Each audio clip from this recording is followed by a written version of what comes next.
Et coucou YouTube, on se retrouve aujourd'hui pour une nouvelle vidéo. Un peu mal coiffée, mais c'est pas grave. On se connaît, on est entre nous, on a l'habitude maintenant. Je vous retrouve du coup pour un update lecture. L'update lecture de mon mois de novembre 2020. Je suis toujours perdue parce que je sais jamais quelle date on est, surtout cette année un peu compliquée. Du coup, oui, j'ai eu une panne de lecture, donc en fait ce matin je me suis rendu compte que mon dernier update lecture datait d'il y a 5 mois sur la chaîne, c'est assez ouf. C'est un peu dommage aussi pour vous du coup, mais c'est vrai que j'ai pas terminé de bouquin en ces 5 mois je crois. Ça c'est Morgane qui réfléchit. Non mais je ne crois pas. J'ai un peu avancé par-ci par-là, mais c'est tout, j'ai rien vraiment terminé. Je réfléchis hein, mais non je ne crois pas. Faudrait que je prenne mon Goodreads que je n'ai pas avec moi. Bref, tout ça pour vous dire qu'en ce mois de novembre, j'ai quand même lu 3 livres, dont je suis pas peu fière, hein, parce que voilà. Et là, on est parti sur... donc le mois de novembre n'est pas tout à fait terminé, mais maintenant je me consacre à la... à la lecture commune organisée par Cornelius, donc pour Dune, et donc du coup, bah, je ne vais pas lire autre chose que ça, et je ne l'aurai pas terminé d'ici la fin du mois, qui est après-demain. Non, même pas, c'est demain. Ouais, demain on est le 1er décembre. Ah, j'avais même pas réagi. Bon, bref. Donc voilà, du coup, pour moi, le mois de novembre en lecture, il est terminé. Du coup, j'ai commencé le mois... Enfin, j'ai commencé le mois, non, c'est pas vrai, mais en tout cas, le premier livre que j'ai terminé ce mois-ci, c'est Le Ver à soie de Robert Galbraith, a.k.a. J.K. Rowling. Donc c'est le deuxième tome des enquêtes de Cormoran Strike, donc ça peut se lire, je pense, indépendamment du tome 1. Mais moi j'ai quand même lu les deux, voilà, j'aime bien, donc j'avais lu le premier, j'ai acheté le 2, j'ai acheté le 4 et je n'ai pas le 3. Oui, parce qu'on est intelligent ici. Non, en fait, c'est parce que j'ai eu un bon d'achat offert par ma CCI et, cet été, et dans la librairie où je suis allée le dépenser, ils n'avaient pas le tome 3, donc du coup j'ai pris le 4, et le 3, bah, je l'achèterai un jour, mais pas de suite. Du coup, c'est quoi l'histoire? Alors, on est sur des enquêtes de détectives privés à Londres. Donc le détective c'est Cormoran Strike. Voilà, donc lui c'est un vétéran de guerre. Il a été amputé d'une jambe, enfin d'une partie de la jambe, la partie basse, suite à un obus, je crois, hein, c'est ça. Il était dans une voiture et il y a un obus qui... Enfin, ils sont tombés sur une mine. Et du coup, bah, il est amputé et il revient au pays et voilà, il faut qu'il trouve un moyen de gagner de la thune. Donc faut savoir, ce qu'on apprend dans le premier tome, c'est pas du spoil, hein, parce qu'on le sait très vite, c'est qu'il est le fils illégitime d'une star, pas du football, hein, c'est pas le fils de Maradona, paix à son âme, c'est le fils d'une... Non mais n'importe quoi. Je viens de boire un coca, je pense que ça ne me réussit pas. Donc c'est le fils d'une star de la chanson, d'une rockstar là-bas, mais lui il veut pas profiter du nom de son père, il veut pas être un fils d'eux, il veut se débrouiller tout seul, et donc il monte son agence de détective privé. Il est très doué, en revanche il est plutôt pauvre, donc il a vraiment des soucis financiers, et un jour il fait appel à une agence d'intérim pour recruter une secrétaire pour quelque temps, pour s'en sortir au bureau et pour pouvoir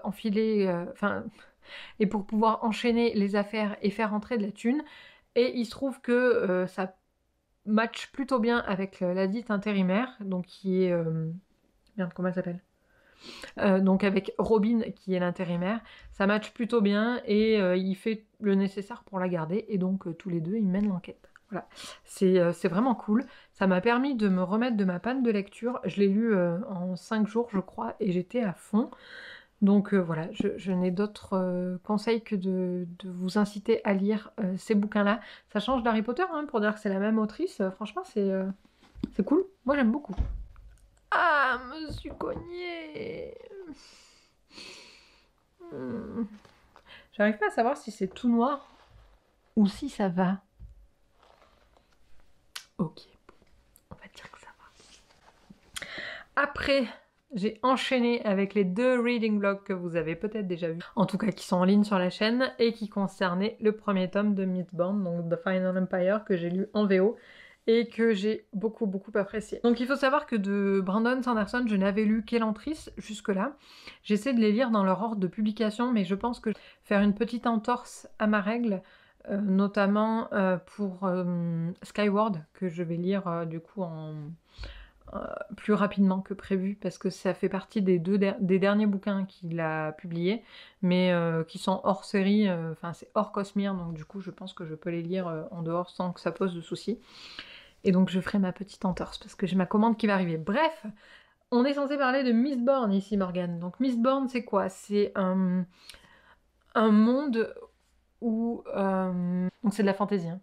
C'est un monde où, en fait, la magie repose sur le fait qu'il y a des personnes capables d'ingérer des métaux, et quand ils brûlent ces métaux à l'intérieur de leur système digestif, suivant le type de métal et suivant la personne aussi, parce que...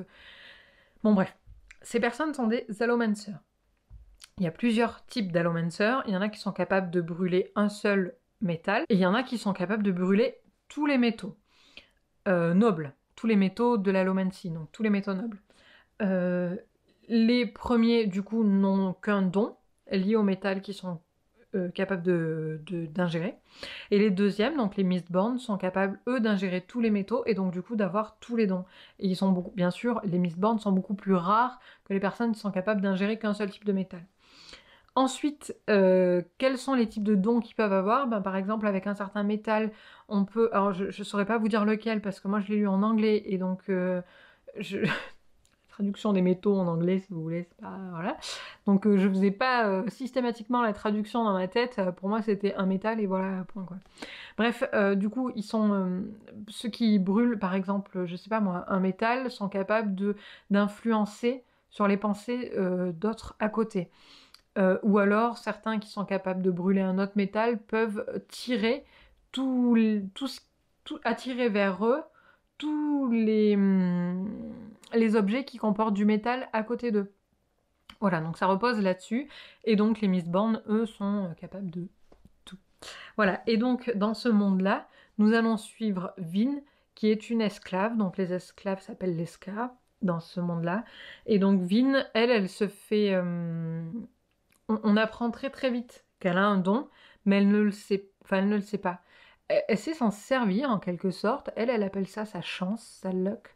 Mais elle ne sait pas, elle ne connaît pas tout le monde à côté de Mistborn, de tout ça. Donc voilà, elle a son don, elle s'en sert, mais sans savoir vraiment ce à quoi ça correspond. Et elle se fait recruter par une équipe de braqueurs. Hein. C'est en ce sens-là que je disais dans une des précédentes vidéos que ça me faisait penser un peu à Six of Crows. Voilà, elle se fait recruter par un gang qui ont envie de faire des choses beaucoup plus grandes qu'un simple braquage. Et donc on va suivre tout ça. C'est une trilogie, donc j'ai encore 2 tomes à lire. Ils sont juste derrière moi. Ils sont dans ma palle du Cold Winter Challenge, c'est pour ça que c'est derrière. Et voilà, j'ai très hâte. Après, il y a une deuxième ère composée d'une nouvelle trilogie. Et je crois que d'ailleurs, Brandon Sanderson prévoit d'écrire encore des bouquins dans cette saga.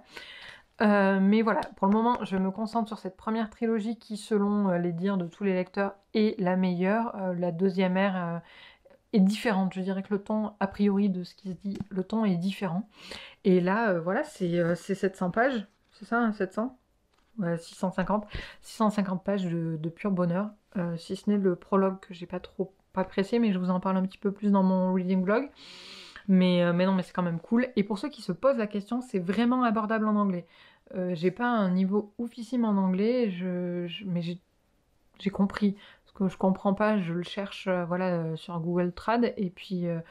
mais c'est pas... Moi, les seules scènes qui m'ont posé le plus de problèmes de compréhension, finalement, c'est les scènes de combat, parce que ça s'enchaîne vite, et que du coup, moi, j'ai envie de lire plus vite, parce que dans ma tête, ça s'enchaîne aussi, et j'ai pas envie de prendre le temps de réfléchir, et c'est dommage, parce que je pense que je manque quelques nuances, mais voilà, franchement, en anglais, c'est largement faisable. Tout le monde s'accorde à dire que Brandon Sanderson, c'est une écriture...